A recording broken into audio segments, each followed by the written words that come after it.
දැන් නිවාඩු කාලේ හින්දා නෑ ඉස්කෝලේ ආයි අපි ඔන්න ශ්‍රී ලංකාවේ මේ කොටස් වෙළඳපළට නැවතත් මේ සෙල්ලම් කරන්න ප්ලේ කරන්න කාලේ ඇවිල්ලා තියෙනවා. ඒ වලට පේන්න තියෙන ඇති මේ කොහොමද ඒ සයි එක වැට කරන්නේ හැම දෙයක්ම මේ chart එකේ තියෙනවා. ඉතින් හදලා නැති කට්ටිය accounts හදා ගන්න. ඔයගොල්ලන්ට පේන ඇති මෙතන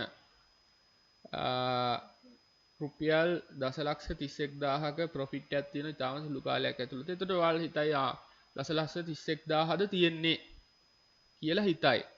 නැහැ. මේක ඇවිල්ලා යම්කිසි නිකන් ට්‍රේඩ් කරන පොඩි පෝර්ට්ෆෝලියෝ එකක් මම ප්ලේ කරන්න තියාගෙන මේ තියෙන ඉන්වෙස්ට්මන්ට් පෝර්ට්ෆෝලියෝ එකක් නෙමෙයි. හරිද? එතකොට මෙතනදී මම ඔයාලට කතා කියලා තියෙනවා මම ස්ටොක් මාකට් එකේ ජෙනරලි ට්‍රේඩ් කරන්නේ නැහැ. නමුත් මේ වගේ කාල වෙනකොට අපි මේ ට්‍රේඩින් කරනවා. දැන් මෙතන තියෙන්නේ සාඩ ප්‍රොෆිට් එනවා, ප්‍රොෆිට් ගන්නවා, ආයෙ නැවතත් බයි කරනවා, ආයෙ නැවතත් ප්‍රොෆිට් රියලයිස් කරනවා. ඒතර ඒ වගේ පොඩි මේකක්. එතකොට මේකේ තියෙන මේ තියෙන amount එක, මේ profit amount එක මේ පහුගිය දවස්වල ගත්ත profit එක නැතුව තමයි මෙතන තියෙන්නේ. හරි? ඒතර ඔයාලට පේන විදිහට 1 million profit එකක් තියෙනවා. හරිද? එතකොට දැන් මේක හිතන්න දැන් මම අද එක්කෙනෙක් පෙන්නන්නම් පොඩි WhatsApp message එකක් මට දාලා තියෙන message list එකක්. මම ඇත්තටම ඉගෙන ගන්න අකමැති කට්ටියට කැමති නෑ කොහොමත් ඒගොල්ලෝ අසමත් වෙන නිසා. එතකොට මම මැසේජ් එක පෙන්නන්න කලින් දැන් මේ තියෙන්නේ මේ පෝර්ට්ෆෝලියෝ එක. දැන් ඔයාලට පේන්න තියෙන දේ පෝර්ට්ෆෝලියෝ එකේ සාමාන්‍යයෙන් මිලියන් 10ක් වගේ ප්‍රමාණයක් තියෙනවා. ඉතින් අර වගේ ලාභයක් තියෙනවා මේ කාල සීමාවට, මේ පොඩි කාල සීමාවට. හරිද? ඊට පස්සේ මේක කලින් තියච්ච ටික අරගෙන ඊට පස්සේ දැන් මේ අලුත් වටයක් යන්නේ. එතකොට මේ තියෙන ප්‍රොෆිට් එක මම ඔයගොල්ලන්ට කිව්වා මේක මේ සෑහෙන මේ කොටස් වෙළඳපොළ කියන්නේ සල්ලි කියන දේ හොඳටම හම්බ කරන්න පුළුවන්. හරි? හරියට කරනවා නම් හොඳට මේ වගේ කාලවල සමහරට ඔයාට ඒ කියන්නේ ඩේලි ලොකු ප්‍රොෆිට් එකක් ගන්න පුළුවන්. හැබැයි තව දෙයක් දැන් මෙහෙම කිව්වහම ක්ලාස් වල කට්ටිය බලයි දැන් මෙහෙම මේ කොටස් වෙළඳපොළේ ට්‍රේඩ් කරන විදිහ ක්ලාස් එකේ කියලා දුන්නේ නෑ නේද කියලා. නෑ, කොටස් වෙළඳපොළේ ට්‍රේඩ් කරන විදිහ අපි ඉන්වෙස්ට්මන්ට් ක්ලාස් එකේ කියලා දෙන්නේ නැහැ. හරි? ට්‍රේඩින් කරන විදිහ අපි කියලා දෙන්නේ ක්‍රිප්ටෝ ක්ලාස් එකේ. දැන් ඔයාට ට්‍රේඩ් කරන්න නොලෙජ් එක ඉගෙන ගන්න ඕන නම් කොටස් වෙළඳපොලේ දැන් ඔතන මෙහෙමයි. ඔයාට ක්‍රිප්ටෝ ට්‍රේඩ් කරපු ඒ නොලෙජ් එකෙන්ම කොටස් වෙළඳපොලේ ට්‍රේඩ් කරන්න බෑ. හැබැයි අපි එතනදී කියලා දෙනවා යම්කිසි concepts ටික. ඒ concepts ටික පාවිච්චි කරලා ඔයාට පුළුවන් ට්‍රේඩින් කරන්න. හරි? ඒ concepts ටික ඔයාට පාවිච්චි කරලා ඔයාට පුළුවන් ට්‍රේඩින් වල නිරත වෙන්න. හැබැයි තියෙන ගැටලුව තමයි ඔයාට කොටස් වෙළඳපොළේ ක්‍රිප්ටෝ එකයි දෙකම ඉගෙන ගන්න වෙනවා. හැමුණොත් මේ කොටස් වෙළඳපොලේ ට්‍රේඩින් කරන. අපි කොටස් වෙළඳපොළ ක්ලාස් එක කරන්නේ තනිකර ඉන්වෙස්ට්මන්ට් ફોකස් කරලා. ක්‍රිප්ටෝ ක්ලාස් එක කරන්නේ ට්‍රේඩින් සහ ලොන් ටර්ම් හෝල්ඩින් එක. නමුත් අර දෙකේම නොලෙජ් එක එකතු කරලා ඔයාට ට්‍රේඩර් කෙනෙක් විදිහට දැන් මේ මම කරනවා වගේ මේ දවස් වලට විතරයි මේක කරන්නේ. හැමදාම කරන්නේ. ඒක ලොකු ලාභ ඔයාට සමහරට ඩේලි සමහරට ලක්ෂ 5 10 ඒ වගේ ප්‍රොෆිට් ඔයාට ගන්න බැරි කමක් නැහැ. හරි? සාමාන්‍ය වීක්ලි වගේ එහෙම ගන්න බැරි කමක් නැහැ. හරි, ලොකු ලාභ වලට ගන්න පුළුවන්. හරිද? එතකොට මම මේ ඔයාට පෙන්නන්නේ කෙනෙක් මට දාපු මැසේජ් එකක්. හරි, මම දැන් මෙයාට යම්කිසි දේවල් ටිකක් මේ කිව්වා. ඉතින් පිළිගන්නේ නැහැ. ඒ කියන්නේ මේක ඉගෙන ගන්න යම්කිසි පිළිවෙලකට. නමුත් අර ටිප්ස් ඇන්ඩ් ට්‍රික්ස් තමයි ඉල්ලන්නේ මේ වගේ කට්ටියට. මම කොහොමත් ක්ලාසස් වලට ගන්නෙ නෑ. මම ඒක දැම්ම කරදර කරනකොට සිංහල තේරෙන්නේ නැද්ද? කෝස් එක කෝටියක් ගෙවුවත් ඔයාලගේ කට්ටියට කරන්නේ නෑ කියලා. මොකද අපි සාර්ථක කරන්න බැරි මිනිස්සුන්ගෙන් සල්ලි ගන්න නෑ. යම්කිසි ඉන්ටර්විව් එකක් කරලා යම්කිසි ඩිසිප්ලින් එකක් ඇතුව පැය 4ක් විතර මහන්සි වෙලා ඒ වීඩියෝ සෙට් එක බලලා අපිට WhatsApp message එකක් දාලා ඒ වීඩියෝ සෙට් එක බලලා එන මිනිස්සෙක්ට විතරයි at least ඉන්ටර්විව් එකකට හරි ක්ලාස් එකකට ගන්න ඉන්ටර්විව් එකකට හරි කන්සිඩර් කරන්න. මේවා කට්ටියව දැන් ඒ කියන්නේ එහෙම උනන්දුවක් නැති කට්ටියව අපි ගන්නෙ නැහැ. දැන් මේගොල්ලන්ට වෙන දේ මම පෙන්නන්නම්. මේ රියල් එකක් එතකොට රියල් එක මම ගෲප් එකකටත් දැන් මේ පෙන්නන්න. මේගොල්ලන්ගේ මේ thinking එක අවුල් නිසා තමයි මේගොල්ලෝ මෙහෙම වෙන්නේ. එතකොට මෙයා දාලා තිනවා මම එහෙෝ A level තියනවාද කියලා. අඩුතරමේ A level වත් පාස්ද කියලා. එතකොට A level ඕනමද කියලා අහනවා. හරිද? එතකොට A level අවශ්‍ය නැහැ මේක කරන්න. නමුත් ඒකෙන් මම A level අහන්නේ බොහෝ වෙලාවට A level කරලා පාස් වෙච්ච මිනිස්සෙක්ගේ යම්කිසි කැපකිරීමක් කරන්න ඕනේ ඒකට. එහෙමවත් ඉගෙන ගන්න කැපකිරීමක් නැති කෙනෙක් මෙතන වාඩි වෙලා අපෙන් කොටස් වෙනදපොළ ඉගෙන ගනී කියලා අපිට විශ්වාස කරන්න බෑ. හරි? එහෙමනම් එයා සෑහෙන දුරක් ගියපු කෙනෙක් වෙනවා. ඒ ලෙවල් අවශ්‍යම නැහැ අපේ ඉන්නවා. නමුත් ලොකු කමිට්මන්ට් එකක් පේන්න ඕනේ එහෙම කෙනෙක්ගේ. හරි?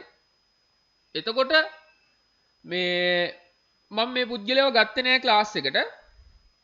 ඉතින් මොකද මෙයාලට හෙල්ප් කර වැඩක් නැහැ ටයිම් වේස්ට් එකක්. මොකද ඉගෙන ගන්න උනන්දුවක් නැහැ වෙන වෙන ටිප්ස් ඇන්ඩ් ට්‍රික්ස් අහන්නේ අර ෂෙයාර් එක ගහයිද මේ ෂෙයාර් එක ගහයිද ඒව වැඩක් නැහැ. ඒව ගහන විදිය ඉගෙන ගන්න යම්කිසි කාලයක් යනවා. දැන් මෙයා කියනවා මෙයා ෆෝන් හදන කෙනෙක්ලු. හරිද? මං ඒ පාර ඇහුවා දැන් මේ කරදර කරනකොට මේ මං කිව්වා එහෙනම් මට ෆෝන් හදන විදිය ඔයාට පුළුවන්ද මේ එක දවසකින් කියලා දෙන්න කියලා. හරි? ඒතර මිනිහා කියනවා බැහැ කියලා. ඉතින් යකෝ ෆෝන් හදන විදිය එක දවසකින් කියලා දෙන්න බැරි නම් හරිද? මම කොහොමද කොටස් වෙනද බල මේ එක පැයකින් දෙකකින් එහෙම මේ කරන්නේ මේක ඉගෙන ගන්න මේක ඊට වඩා 10 ගුණයක් අමාරු විෂයක්. මේක ලෝකේ ඉන්න බුද්ධිමත්ම මිනිස්සු ඉන්න. මේක ඉගෙන ගන්න තනියෙන් ඉගෙන ගත්තොත් අවුරුදු 10ක් යනවා. ඔයාට අපේ ක්ලාස් වලට ඇවිල්ලා ඉගෙන ගත්තොත් මාස 3ත් 6ත් අතර ප්‍රමාණයක් යනවා අපි හරිම දේ කියලා දීලා. තනියෙන් YouTube අරේ මේ බලලා ඉගෙන ගත්තොත් වැරදි දේවල් ගොඩක් උගන්වනවා. 90%ක්ම තියෙන කන්ටෙන්ට් වැරදි. හරි. ඉතින් මේ ඔයාලට පේනවාද මේ අහලා තියෙන ප්‍රශ්න? දැන් මෙයා ලොස්ට් වෙලා ලොකු ගාණක් ලක්ෂ 10ක් ලොස්ට් වෙලා. හරි එකට අරන් දෙකට දුන්නාම අපි ලාභ හරිම ප්‍රාථමික මතයක් තමයි මේ මාකට් ගැන තියෙන්නේ. මේක අහනවා මේ පිරමීඩයක් වගේද කියලා අහනවා කොටස් වෙනදබල කියන්නේ ඊට පස්සේ ආශා ෆිලිප්ස් එකෙන් එයාව ගොඩ දැම්මේ නැහැලු. එහෙම ගොඩ දාන්නේ නැහැ. හරිද? එහෙම ගොඩ දාන්නේ නැහැ. මේ දාලා තියෙන ඒවා දැන් මේවා කට්ටිය අපි ගන්න නැහැ පන්ති වලට. කීයක් ගෙවුවත් ගන්න නැහැ. මේක වෙන්නේ නැති වෙනකොට අනිත් අය ගොඩ එන එකක් නේද? මේකේ පිරමීඩයක් රජෙන් අවසරලත්. හරිද? අහනවා මේ කොටස් වෙනදබල ගැන. ඉතින් මේ වගේ කට්ටියව අපි ක්ලාස් වලට ගන්නෙ නැහැ. මොකද ඒ කට්ටියව අරගෙන අපිට ගොඩ දාන්න බෑ ඇත්තටම. යම්කිසි බුද්ධි මට්ටමක් තියෙන මිනිමම් යම්කිසි ඉන්ස්ට්‍රක්ෂන් එකක් දුන්නා මේ ඉන්ස්ට්‍රක්ෂන් ටික ඇට්ලිස්ට් ෆලෝ කරන්න පුළුවන් වෙනවා. අපි වීඩියෝ ටිකක් දානවා. දැන් මම එකයි මේ මුලින්ම දාලා තියෙන්නේ මේ කෝස් ප්‍රයිස් යහුවම සිංහල තේරෙන්නේ නැද කෝටියක් ගෙවුවත් ගන්නෙ නැහැ කියලා. අපිට ඇත්තටම මේවා කට්ටිය ගත්තනම් අපි මේ මෙලහකට මේ දැන් ඉන්න ස්ටුඩන්ට් ප්‍රමාණය වගේ 10 ගුණයකට අපි උගන්වලා. හැබැයි අපි ගන්නෙ නැහැ. ඉන්ටර්වයුව එකක් තියලා අපි කියනවා අපිට අමාරුයි වාට උගන්වන්න හො ඩෙවලොප් කරන්න බෑ කියලා. කලාතුරකින් කෙනෙක්ව තමයි අපි ක්ලාස් එකට ගන්නෙ. හරි. එතකොට හිතන්න දැන් මෙන්න දාලා තිනවා මෙයාගේ ලොස්ට් එක කෙලවිලා කියලා දාලා තිනවා. ඉතින් මේකේ 3.7 ඉන්වෙස්ට් කරලා තියෙනවා 9 ලක්ෂ ගානක ලොස්ට් එකයි කියන 1 මිලියන් වගේ ලොස්ට් එකක් යාට තියෙනවා. දැන් ලක්ෂ 28යි පෙන්වන්නේ. එතකොට මේ මම මේක ගෲප් එකකට ෂෙයා කළා මේ වගේ කට්ටිය ගැන ඒ වගේ වෙන්න එපා කියලා කියන්න. ෂෙයා කරේ මොකද අන්තිමට ඔයාට මේක ඔයා දන්නවා මම පොර කියලා හිතාගෙන අන්තිමට මිලියන් ගාණක් මිලියන් 20 මිලියන් 30 ලොස්ට් වෙලා තමයි නතර වෙන්නේ. හරි? මේ ඉගෙන ගන්න පොඩි ගාණක් වියදම් කරන්න ලෝභයි අන්තිමට ඒ වගේ 100 ගුණයක් විතර අන්තිමට ඇති කර ගන්නවා. ඒක තමයි මේ මානසිකත්වය. ඉගෙන ගන්න මුදල් වියදම් කරාට වැඩක් නැහැ. දැන් මෙයා මුදල් වියදම් කරන්න සමහරට ලෑස්ති වෙන්න පුළුවන් අපි ක්ලාස් එකට ගන්නෙ නැහැ. මොකද මෙයාගේ කමිට්මන්ට් එක පේන්නේ නැහැ. හරි? අපි වීඩියෝස් ටිකක් යම්කිසි දේවල් ටිකක් දීලා වෙලා මේ ටික රෙෆර් කරලා එන්න. මේ ටික අපි නොමිලේ කරන්නේ මේ ටික රෙෆර් කරලා එන්න කිව්වම ඒ ටික රෙෆර් කරලා එන්න නැති කිසිම කෙනෙක්ව අපි ගන්නෙ නැහැ. මොකද අපි ඉනිෂියල් ජජ්මන්ට් එකකට මේ මනුස්සයා කිසිම ෆෝකස් එකක් තියෙනවා නම් මොකද්ද? ෆෝකස් එකක් තියෙනවා නම් ඔයාට සල්ලි මරන්න පුළුවන්. මේ වගේ. හරි? සල්ලි ඔයාට නෙමෙයි සල්ලි මරන්න පුළුවන්. දැන් මේ 1 මිලියන් ප්‍රොෆිට් එකක්. දැන් මේ අපිට පෙන්වන්නේ කලාතුරකින් පොඩි ඒවා. හරි ලොකු ඒවා අපි පෙන්වන්නෙත් නැහැ. මොකද ලොකු ඒවා පෙන්නුවාම ප්‍රශ්න ඉරිසියාකාරයෝ වැඩි වෙනවා. හැබැයි මේක සල්ලි මරන්න පුළුවන් ෆීල්ඩ් එකක්. හරි තැනකින් හරි ඇටිටියුඩ් එක හරි මිනිස්සෙකින් ඉගෙන ගන්න ඕන. නිකන් බොරුකාරයෙන් ඉගෙන ගන්න නැහැ. මෙහෙ අටපහ රස්සා කරන. අපි අටපහ රස්සා කරන්නේ නැහැ. අපේ ලයිෆ් එක මේක. ඉන්වෙස්ට්මන්ට් කියන්නේ සිනිමා ඉන්වෙස්ටිං ටීම් එකේ ඉන්වෙස්ට්මන්ට් ට්‍රේඩින් බිස්නස් කියන්නේ සිනිමා ඉන්වෙස්ටිං ටීම් එකේ ලයිෆ් එක. එහෙම නැතු කොහේ හරි අටපහ රස්තාවක් කරලා ඇවිල්ලා මෙතන විනෝදයට වීඩියෝ දානවා නෙමෙයි. අපේ එදිනදා ජීවිතය තමයි අපි දාන්නේ. ඒතර ඒකට ගරු කරන්න ඕනේ. දැන් ෆෝන් හදන එකෙක්ට උගන්වන්න බෑනේ දවසේ. ඒතර දවසෙන් ඒක අහලා වැඩකුත් නැහැ. ඒ කරන්නෙම දැන් මම මිනිස්සෙක්ට කතා කරලා මම ෆෝන් හදන කෙනෙක්ට කියනවනම් මචං ඔයා ෆෝන් හදන විදිය දවසෙන් උගන්වන්න කියලා ඒ මිනිස්සයාට ඒක කරන හරියට ෆෝන් හදන කෙනෙක් නම් ඌට කේන්ති යන්න ඕන. ඔබේ අප්පට කියලා තමයි ඊට පස්සේ බනින්න හිතෙන්නේ. එහෙම ඇහුවොත් එහෙම තමන්ට හරියට හදන්න බැරි කෙනෙක් තමයි කේන්ති යන්නේ නැත්තේ. දවසෙන් ෆෝන් වාගේ තියෙන ෆෝන් හදන නොලෙජ් එක දවසේ උගන්වන්න කිව්වොත් ඔයාට කේන්ති යන්නේ නැද්ද? හරියට හදන්න පුළුවන්. වැරදියට කරන මිනිහෙක්ට තමයි කේන්ති යන්නේ නැත්තේ. අනිත් දේ තමයි සමහර කට්ටිය හිතන් ඉන්නවා මේ වැරදි මතයක් සමාජයේ තියෙන මම මේක නැවතත් මේකටත් වීඩියෝ එකක් කරනවා. වැරදි මතයක් තමයි මේ මුදල් අය කරන කට්ටිය හොඳ නැහැ. යම් දේවල් නොමිලේ දෙන කට්ටිය හොඳයි. හිත හොඳයි. ඒක සහ මුලින්ම වැරදි මතයක්. දෙයකට බොහෝ වෙලාවට මුදල් අය කරන්නේ නැත්තේ Tamanට කොන්ෆිඩන්ස් එකක් නැති මිනිස්සෙක්. Tamanට ආත්ම විශ්වාසයක් නැහැ. ඒතර ඒක මහන්සි වෙලා නැහැ. ඒක ඉගෙන ගන්න. කමිට්මන්ට් එකක් කරන්න නැහැ. වැඩේ භාගයට පුළුවන්. වැඩේ භාගයට පුළුවන් කෙනෙක් තමයි නොමිලේ දෙයක් උගන්වන්නේ සහ Tamanට ආත්ම විශ්වාසයක් නැති මිනිස්සු දුර්වල මිනිස්සු. ඒ කියන්නේ දෙයකට යම්කිසි වටිනාකමක් කියන්න ඒගොල්ලන්ට හැකියාවක් නැත්නම් ඒගොල්ලන්ට එහෙම වටිනාකමක් ඒගොල්ලෝ සතුව නැති නිසා විනෝදයට කරන නිසා. හරි. ඒතකොට යම්කිසි ඇත්ත හිත හොඳ මිනිස්සු තමයි දැන් හිතන්න මෙහෙම කියලා දැන් මට මතකයි මං යාළුවෙක්ගේ මගේ ලයිෆ් එකේ සැරයක් මේ යාළුවෙක් හොස්පිටලයිස් වුණා. එතකොට මේ යාළුවා මට කිව්වා මේ මෙයා කිව්වා මේ දැන් මට ගොඩ කාලයකට පස්සේ ආව හම්බුනේ මෙහෙම හොස්පිටල් වල ගොඩ කාලෙත්. මං කිව්වා ඇයි උඹලා මේ ඒ කියන්නේ දැන් මට කියලා මම බලන්න ගියා. ඊට පස්සේ ඉන්න කට්ටියත් එක්ක ආයෙ දවසක් යාළුවෝ කට්ටියත් එක්ක මීටුනහම කට්ටිය ඇහුවා පොරකින් මේ ඇයි ඔයා මේ ඒ කියන්නේ කට්ටියටම මෙහෙම කිව්වේ නැත්තේ. දැන් බලන්න ආවා කියලා හැමදාම බලන්න එන්න පුළුවන්ද කියලා අහනවා යා. හරි? හැමදාම බලන්න දැන් මම එක දිගට දවස් කීපයක් ගියා. හරිද? එතකොට යා අහනවා හැමදාම බලන්නද? දැන් උඹට කිව්වොත් එහෙම උඹ එක දවසක් එයි. ඊළඟ දවසේ එන්න පුළුවන්ද? ඊළඟ දවසෙත් එන්න පුළුවන්ද? ඊළඟ දවසෙත් එන්න පුළුවන්ද? හරි? එහෙම එන්න පුළුවන්ද කියලා යා අහනවා. එතකොට හිතන්න ගොඩාක් යාළුවෝ ඉන්න ගොඩාක් ඒ කියන්නේ මේ පරිමාණයක ඒ කියන්නේ ලොකු සෝෂලිටි එකක් හදාගන්න උත්සාහ කරන අර දේවල් සමහර වෙලාවට ඒ කියන්නේ නිකන් තමන් හොඳයි කියලා පෙන්වන්නේ උත්සාහ කරන මිනිස්සු එක දවසක් එයි දෙවෙනි දවසේ තුන්වෙනි දවසේ එහෙම බැලුනොත් හතරවෙනි දවසේ එහෙම එක දිගට එන්නේ නැහැ. හැබැයි ඔය අපි කියමු දෙයක් යම්කිසි දෙයකට වැලියු එකක් දෙන්න ලෑස්ති මිනිස්සෙක් සමහරට වත් එක දිගු කාලයක් ඉඳී. දිගු කාලයක් කන්සිස්ටන්ට්ලි ඉඳී. සමහරට ඔයාලට ප්‍රශ්නයක් වුණොත් දාලා දුවන එකක් නෑ. හැබැයි මේ මිනිසුන්ට ඉන්නේ සමහරට යාළුවෝ දෙන්න තුන් දෙනා හතර දෙනා වෙන්න පුළුවන්. ඕපන්ලි හැමෝටම දෙන්න යන්නේ නෑ. ඒතර ඇත්තටම මම දකින්න විදිහට හිත හොඳ දේවල් නොමිල දෙන මිනිස්සු නෙමෙයි. දේවල් නොමිල දෙන මිනිස්සුන්ට ඕන දිලිසෙන්න. ඇත්ත වැලියු එකක් කියන මිනිස්සු ඊට වඩා ගොඩක් හිතවත්. ඔයා රියල් ඒ මිනිස්සුත් එක්ක කනෙක්ට් වෙලා බැලුවොත් හිතවත්.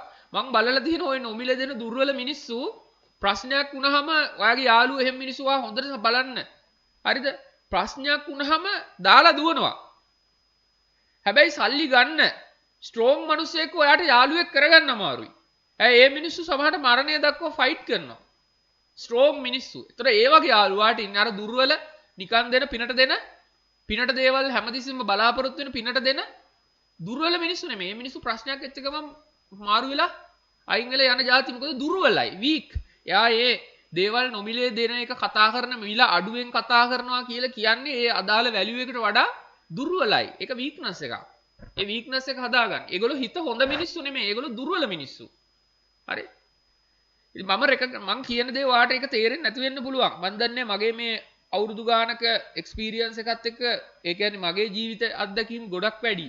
ඒකත් එක්ක මම කියන්නේ මම නිතරම අයිඩෙන්ටිෆයි කරන්නේ මේ විදිහට. සමහරට ඔයාලට හිතෙන්න පුළුවන් මම කියන දේ වැරදි කියලා. හැබැයි ඔයා ජීවිතේ පරිණත වෙනකොට තේරෙයි. ජීවිතේ පරිණත වෙනකොට තේරෙයි මම කියපු જાතිය. අපි කියමු ඔයාගේ යම්කිසි ප්‍රොඩක්ට් එකකට අධික මිලක් අය කරන මිනිස්සෙක්ව යාළු කරගන්න අමාරුයි. හැබැයි මේ මිනිස්සුන්ගේ හිත අරිට වඩා ගොඩක් හොඳයි. ඒක තමයි ඇත්ත. අර මිනිහා දුර්වලයි. දුර්වල නිසා තමයි යාට කොන්දක් නැත්තේ. ඉතින් මේක ඉන්වෙස්ට් කරන්න කොටස් ඇතුලේ account එකක් හදන්න මේ වෙලාවෙ ඉගෙන ගත්තොත් ඒක බලපාන්නේ තව අවුරුදු 1කින් 2කින්. ඔයාට 1කින් 2කින් මේ වගේ ඔයාට මිලියන් ගණන් වලින් ඔයාට හොයන්න ඕන නම් daily weekly ඉගෙන ගන්න. හරි? අපි genuinely කිව්වා කොටස් ඇතුලේ class එක අපි trading උගන්නන. trading උගන්නන්නේ crypto එකේ. එතකොට මේ ඔයාට මේ ඒ දෙකම ඉගෙන ගත්තොත් තමයි ඔයාලට trading and මේක ගැන ලොකුම knowledge එකක් එන්නේ. ඒතර දෙපැත්තක් ඒක සම්පූර්ණ. දෙපැත්තක් නිසා තමයි class දෙකක උගන්නන්නේ. එකක උගන්නන දේවල් අනිත් එකේ repeat වෙන්නේ. ඉතින් දැන් මේව බලලා හූල්ලන්න එපා. දැන් මේක සනිකව බලාපොරොත්තු වෙන්න එපා. මේ වීඩියෝ මේක දැම්ම කෙනා වගේ සනිකව දේවල් බලාපොරොත්තු වෙන්න එපා. හිමීට ඉගෙනගෙන හරියට ඉගෙනගෙන බොරුකාරයෙන් නෙමෙයි හරියට මේක කරන මිනිසුන්ගෙන් හරියට මේක ලයිෆ් එක කරගෙන ඉන්නට අටපහ ජොබ් කරන මිනිසුන් මේ හරියට ඉගෙනගෙන හරියට කරන්න. හරි. හැමෝටම සුදාසක් ජය වේවා. සබ්ස්ක්‍රයිබ් කරන්න. මේ අපේ තියෙන වීඩියෝ 1000 ගණක් දාලා. මේක ගැන ඔය ටික මුලින් ඉඳන් අකට බැලුවොත් අපි පන්ති වලට එන කට්ටියටත් කියන වීඩියෝ ටික බලන්න සේරම. ඉතින් එක පොයින්ට් එකක් හරි ජීවිතේට ගන්න හැම වීඩියෝ එකෙම මොකක් හරි පොයින්ට් එකක් තියෙනවා. මොකක් හරි පොයින්ට් එකක් නැහැ කියලා ප්‍රූව් කරොත් මම මේ වීඩියෝ එක අයින් කරලා දානවා. ඒක වැඩක් නැහැනේ. මිනිස්සුන්ට ප්‍රයෝජනයක් නැති එකක් තියෙන. මොකක් හරි ඉගෙන ගන්න පොයින්ට් එකක් තියෙනවා. හැම වීඩියෝ එකකම. ඒක නිසා හැම වීඩියෝ එකම බලන්න. ජය වේවා. සුබ දවසක්.